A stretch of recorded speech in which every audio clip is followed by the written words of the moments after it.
Hello, my name is Clara. I'm the Cold Spring Adult Teen Services Librarian, and today I'm going to talk to you about the game Dimension, put out by Kosmos Games. And it is a 1 to 4 player game, ages 8 years and up. It consists of 6 rounds, with each round being at least a minute long. What you do is you're going to get a game tray, which has 15 balls, 5 different colors, 3 of each. You're also going to have these task cards, these points, which come in 5, 1, 10, 20, and 50. These are bonus points. And then we have an hourglass, which is for 60 seconds long. And then you can have yourself an overview tile. The overview tile, which we're going to take a little bit closer look at, is going to explain what each of the different cards can do. As you can see, if it has 2 colors together or next to each other, that means they must touch each other. If they have an X, it's telling you they must not touch. If there's just a number on it, it tells you there must be exactly 2 of that color. So you have 1, 2, 3, and 4. And then on the other side, you'll see that this is telling you if it has a color with a down arrow and an X, it's telling you that that color must not be on top of any spheres of this color. So sometimes it'll be multiple colors, sometimes it'll be specific colors. This one tells you that orange, or whatever the solid color is, cannot be below any of the other colors, or if there's a specific color. Then it tells you there must be more of one color than the other. And this is telling you that you have to add together 2 colors, and there can only be 4 total. So it could be 1 of orange, 3 blues, or 3 orange and 1 blue, or 2 orange and 2 blues. So it has to be exactly 4 added together, but you have to have both colors, so you can't do 4 blues. It has to be orange and blue.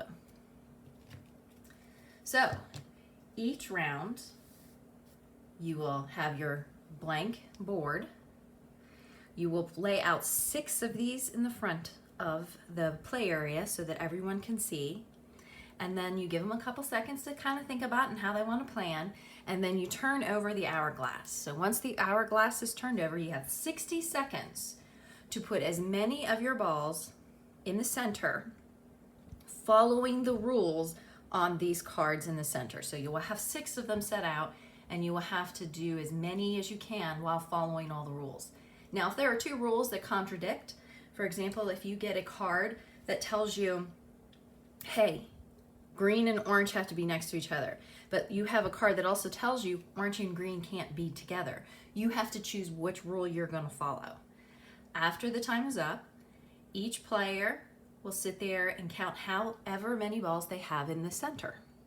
So if they only do the bottom, so they do 1, 2, 3, 4, 5, 6, 7, you're going to take 7 point tokens and put that in front of you, not in your total pile. So if I have a total pile over here, you can't really see it, but okay, so if I have a total point token right here, I will put the 7 points in front of me, and then we're going to go through each card calling out the rules. So first you'll say, who here has any white or orange touching each other? And then you're going to look through your pile.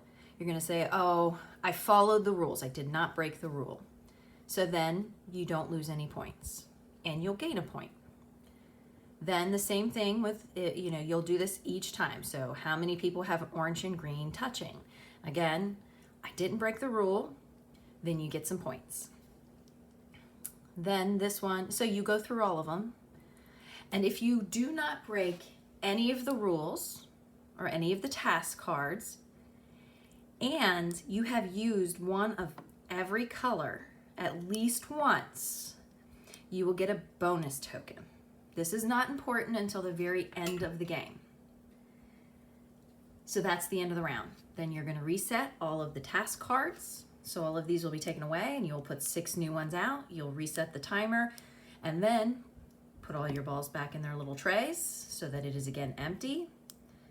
Turn back over the hourglass, and you start round 2. You're going to do this 6 times, and then at the end of the game, once you've done 6 total rounds, you're going to start adding up your points. You're going to add up all of your little point tokens. Now there's a limited amount, so as you're playing, you're probably going to exchange some of these for the bigger point tokens so that 5s and 1s are still available, because again, at every single round, you're probably going to start with however many points of how many balls you can go out. So I will show you an example of how high a tower can go, or if you look at the board, it kind of gives you a hint. There's going to be 3 layers potential, or we'll put it together so you can kind of see.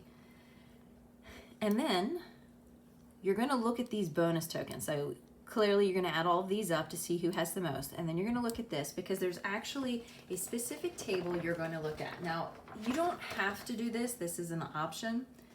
But you'll notice there is this little table that tells you how many points. So if you have 0 tokens, you get -6 points.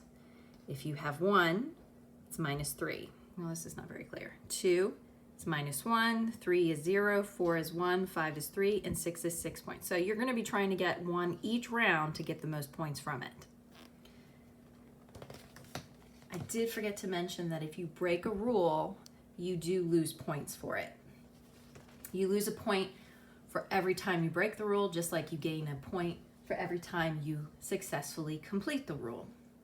So once everybody has totaled their points, they've totaled the bonus tokens, whoever has the most points wins. And so now I'm going to build a tower just so you can see how it looks, or the highest that you can get it. And of course, I'm not going to be trying to follow any of the rules. This game is definitely a very fast-paced game. So the bottom row has 7, then 3, then 1, and that's as high as you can get a tower. And you're trying to do this every round, so you're trying to get as many, because if this was what my tower looked like at the end, I get to count 7, 3, 11. I get 11 points that I'm working with. You don't have to do this every round, but to get the most points, you want to do that. And then if we looked at some of these rules, we can count. I've actually done more than 4 for green, and I've actually done 5 total. Oh no, I've done 1, 2, 3, 4. So I succeeded in that roll. And then I have 2 of the orange. However, I do have something on top of green. And I don't have any black on top of others. So I would not get the bonus token, but I wouldn't lose all of my points by the end of it. And that is how you play Dimension.